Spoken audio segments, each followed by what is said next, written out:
रूस व यूक्रेन के मध्य जारी युद्ध में फंसे भारतीय स्टूडेंट्स के वतन लौटने का सिलसिला शुरू हो चुका है। हिमाचल प्रदेश की बात करें या फिर जिला कांगड़ा की, कई ऐसे स्टूडेंट्स हैं जो कि यूक्रेन में मेडिकल की पढ़ाई कर रहे हैं। उनकी वापसी होने लगी है। इसी कड़ी में धर्मशाला के दाड़ी की रहने वाली कीर्ति धीमान भी पिछले कल अपने घर पहुंच गई हैं। बेटी के सकुशल लौटने पर परिवार सदस्यों की सांस में सांस आई है और परिवार सदस्य पीएम नरेंद्र मोदी का आभार जता रहे हैं। कीर्ति ने बताया कि हालांकि जिस यूनिवर्सिटी में वह पढ़ाई कर रही हैं, उसके प्रशासन ने कभी उन्हें इस बात का एहसास नहीं होने दिया कि कैसे हालात बिगड़ रहे हैं और यूनिवर्सिटी प्रशासन यही कहता रहा कि युद्ध जैसा कुछ नहीं है। लेकिन जब 24 फरवरी को युद्ध शुरू हुआ तो उन्हें मेट्रो में जाकर छिपना पड़ा। वहां पर खाने पीने की कोई व्यवस्था नहीं थी।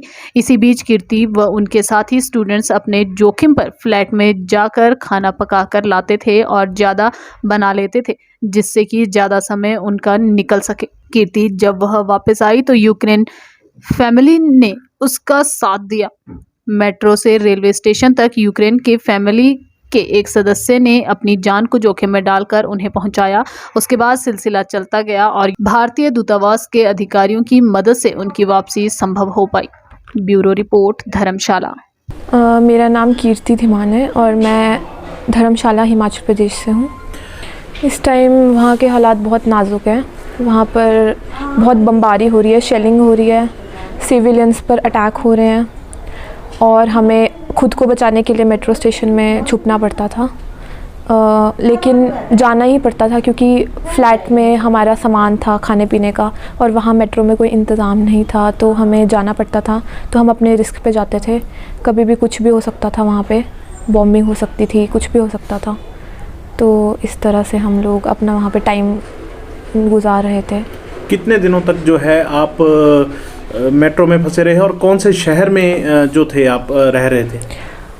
मैं खारकीव सिटी में रहती थी और 6 दिन तक मेट्रो स्टेशन में मैं फंसी रही और वहाँ पर वो जो एरिया है वो 70% डिस्ट्रॉय हो चुका है। रशियन आर्मी ने वो एरिया बहुत चारों ओर से घेर लिया क्योंकि वो बॉर्डर एरिया था, रशिया के साथ लगता है वो एरिया, इसलिए सबसे ज़्यादा वही इफ़ेक्टेड एरिया है। कीव, खारकीव, सुमी, ये कुछ एरियाज़ हैं जो इफ़ेक्टेड हैं।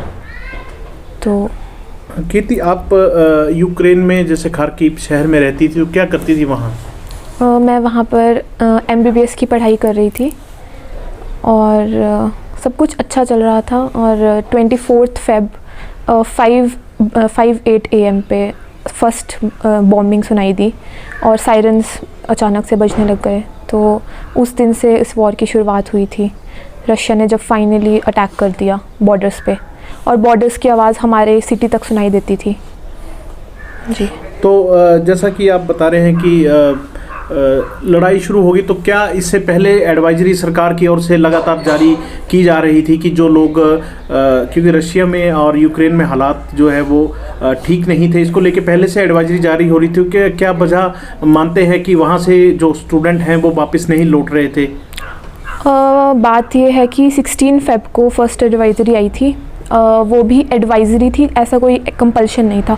उसमें मेंशन किया था कि जो भी हमारे इंडियन सिटीजन्स हैं उनको वहाँ से निकलना पड़ेगा, अगर नहीं भी निकलना चाहते it's their wish, they said that in the advisory.